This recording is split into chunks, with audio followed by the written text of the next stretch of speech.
else that I is a topic I like, and that is gaming literacy. I never really thought about it like that. Having this wide array of experiences in video games under your belt. Like, there are a few that I've missed. We're finally going to play Silent Hill at the 1 end of and this, 2. Yeah, at the end of this series, Silent Hill 1 finally. and 2. I have not played a Metal Gear Solid game. You haven't played Bayonetta. Sure. I don't think that's, something as important as I- Silent Hill. Maybe, but I think moving forward, it could very well climb that ladder. Maybe. Yeah, we'll see, because we'd like to play it, very much so. But I don't think that's as important. No, you're as right. You're right. Silent Hill, or even Limbo. Actually, I would say Limbo Agreed. is more important than that. But when I say gaming literacy, I'm almost always talking about mechanics. The example I always go to is Katie came in the room while I was playing. My wife, that is, she came into the room when I was playing Breath of the Wild, and she's like, what's that stupid green blob in the middle of the screen? And as a gamer, I never have to question what a depleting green resource is, or a red resource, or a blue resource.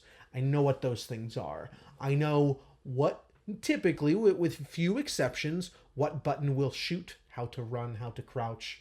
Unless you're Nintendo, you're typically not having to teach people what these things are because of your literacy of video games. You can pick up a controller; it's second nature to you.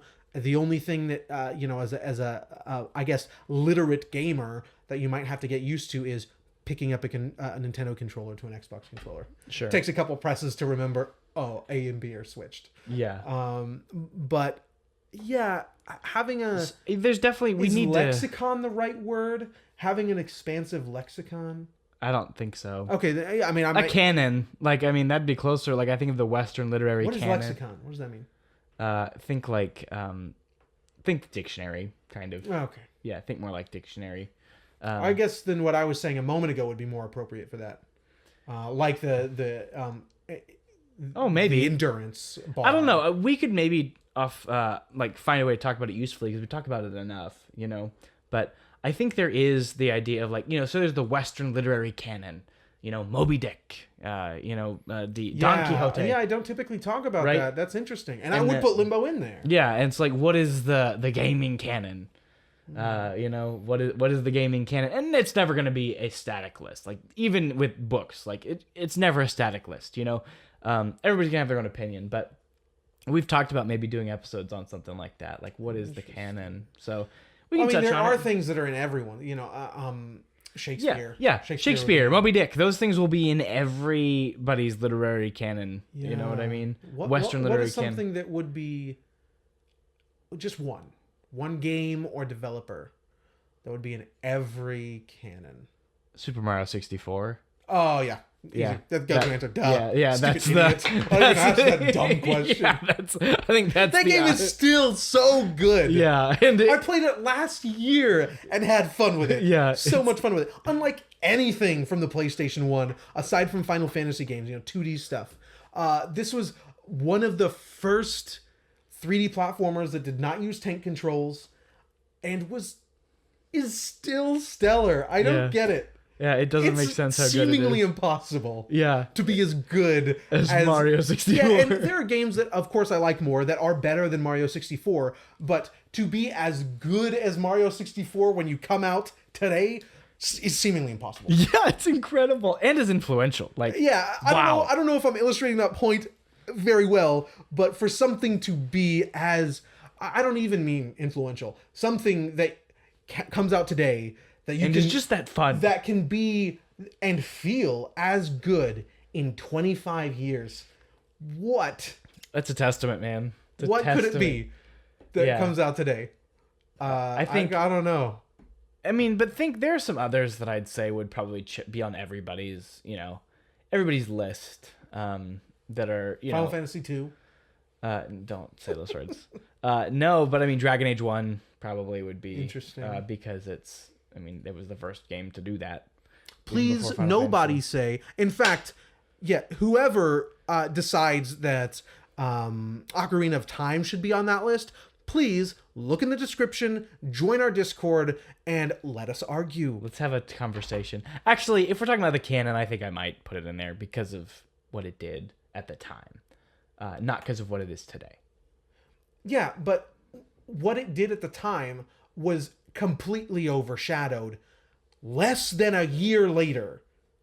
I would put Majora's Mask on there. Sure, but it's a better game in every way. It's more interesting in every way. It didn't even do anything interesting for 3D games that Mario hadn't already done. It was just different for Zelda. No. I think it did, because if you look at the way that open environments were pursued and the way that adventure games were pursued after that, I think you make an argument. All that to say, I'm on that page. Majora's Mask is 10 million times better than Ocarina of Time. No questions. We would put this on here, but do you think that we played it just earlier this year? Outer Wilds could go on that list. I think for something like a canon, it needs time, and I don't know if I would, but because there's a difference between me personally loving a game and like the canon. This is what you should read. For like I'm thinking for books. Like this is what you should read if you want to understand what Western literature is and what is important about it and why it matters, right? I could make it for that why it matters part. I could probably make an argument for Outer Wilds, but I don't know yet. Let's just do it, man. Let's do it. Let's both compile a list. Bring it together. Join the Discord and let's hash it out as a community. Let's hash it out. Of course, the Mario's video 64. Game canon. So we would maybe want a game or two from each console of each generation. Probably. Well, I don't even think we should limit it like that. Just like no, what we shouldn't. games are in. But I think it'd be pretty easy. Oh, to but add. make it so that we could think about all of them. I get what you're saying. Yeah. So we can like engage with. We don't even PSX need a PlayStation 1 and 64 game. But yeah, you're right. We don't need all that. With those limitations, Deus Ex would definitely go on there. Deus Ex would go on there, absolutely. MGS one for cinematics, like that's the huge thing it added was like a cinematic approach to cameras and storytelling and visuals.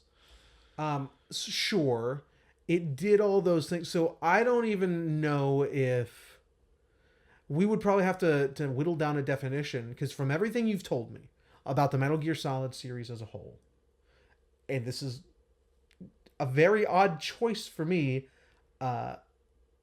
it sounds like maybe Metal Gear Solid 4 would be the better choice for the canon. I don't know. Maybe I can see an argument for 2, maybe, or 3. I don't know. We'll talk about it. It'll be fun. Let's move on. It's an interesting conversation. I think we can continue. Let's do a bonus episode. You talked about it. Let's do a bonus episode. We will definitely move on here to our last game.